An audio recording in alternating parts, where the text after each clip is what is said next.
Welcome back after the break. और अब कुछ बात कर लेते हैं मुल्की सियासत में भी कल कुछ अहम डेवलपमेंट्स हुई है, क्योंकि लाहौर की इंसदादी दहशतगर्दी अदालत ने 9 मई को माल रोड पर सुप्रीम कोर्ट के जज के स्क्वाड की गाड़ी जलाने के केस का फैसला सुना दिया है और अदालत ने पीटीआई रहनुमा शाह महमूद कुरैशी को मुकदमे में बरी कर दिया। जबकि डॉक्टर यास्मीन राशिद की बात करें और मियां महमूद रशीद की बात करें तो उनको 10-10 साल कैद की सजा सुनाई गई है। और ये भी आपको वाज़ेह है कि इससे पहले भी इंसदादी दहशतगर्दी अदालत ने 9 मई जलाओ घिराव और शेप और पुल में केस में शाह महमूद कुरैशी को बरी किया हुआ है, जबकि डॉक्टर यास्मीन राशिद और मियां महमूद रशीद समेत दीगर मुल्जिमान की जो सजाएं हैं वो 10-10 साल की ही हैं।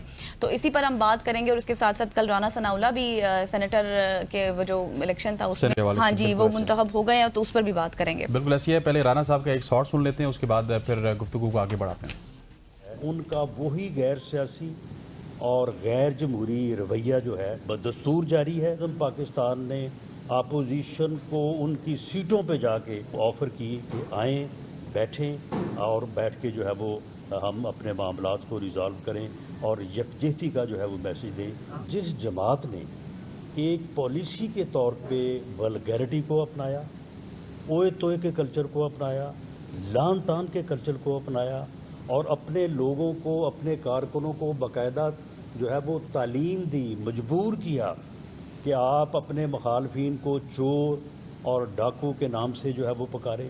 बात करेंगे हमारे साथ सीनियर तज्ज़िया निगार सीनियर सहाफ़ी फ़ारूक आदिल साहब मौजूद हैं। फ़ारूक साहब, thank you so much for joining. सबसे पहले अगर 9 मई के मुकदमात की बात कर ली जाए तो उसमें पीटीआई की क़यादत को मुसलसल सजाएं मिल रही हैं। ये अब एहतसाब है, इंतकाम है, क्या लग रहा है आपको? देखिए, अदालत ने फैसला किया है, तो अगर हम उसको इंतकाम करार दें तो इसका क्या मतलब होगा? इसका मतलब यह है कि अदालत फैसला इंसाफ की बुनियाद पर नहीं दे रही, सियासी बुनियाद पर दे रही है। तो मैं देखिए, ये फैसला में किसी मुल्जिम के साथ यानी ज्यादती होती है नहीं होती, ये एक अलग मामला है। लेकिन अदालत के फैसले को हम इंतकाम कैसे कह सकते हैं? नंबर 1। नंबर 2, क्या जो कुछ 9 मई को हुआ, चाहे पाकिस्तान के दिफाई यानी जो मराकज हैं, कैंटोनमेंट्स हैं या यानी एयरफोर्स के मराकज हैं, उस पर जो अटैक्स हुए हों या जिन्ना हाउस पर अटैक हुआ हो, इसको क्या पीटीआई ने ओन नहीं किया? क्या पीटीआई के लोगों की तरफ से ये बातें सामने नहीं आई थी जो हमने खुद सुनी, आपने भी सुनी, मैंने भी सुनी? बिल्कुल। खास तौर पर जो कम्युनिकेशन मिनिस्टर के उसके जो अजीज पर कायद हैं, उन्होंने कहा आपको जगह बता दी गई है और आपको जो वहां जाके अटैक करना है। ये तो बिल्कुल सामने की बात है।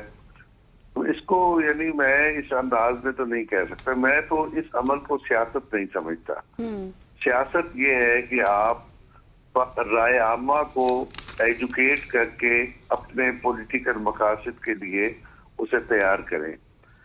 राय आमा के जरिए आप अगर मुख्तलिफ जगहों पर जो रियासत के अहम सतून है उन पे अटैक करेंगे, जजों की गाड़ियां जलाएंगे, तो ये तो सियासी अमल नहीं है, ये तो कुछ और है, ये अनारकी है। तो अनारकी तो किसी सियासी मुआशरे में उसका जवाब नहीं है और ना उसकी कोई रियासत इजाजत देती है। अच्छा सर, ये बताइए कि कल हमने देखा कि राना सनाउल्लाह साहब सेनेटर पंजाब से मुंतखब हो गए। आपको याद होगा खान साहब ने कहा था कि मैं आखिरी बॉल तक लड़ूंगा, और इस तरह से उन्होंने बायकॉट करके इलेक्शंस का मैदान खाली छोड़ दिया। आपको नहीं लगता, आपकी असेसमेंट क्या है कि उन्होंने गलती की है?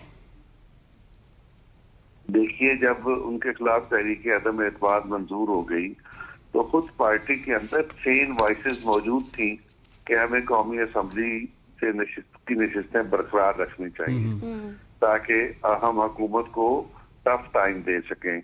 और उस वक्त हुकूमत बड़ी कमजोर थी और पीटीआई की अच्छी खासी यानी मेंबरशिप थी, वहाँ अक्सरियत थी, वो उनको टफ टाइम दे सकते थे। लेकिन उन्होंने असम्बली छोड़ दी, फिर पंजाब असम्बली छोड़ दी, फिर केपी असम्बली छोड़ दी। तो कहने का मतलब ये है कि वहाँ तो उसको सियासी ज़ेन है नहीं जो कुछ सियासी फैसला कर सके।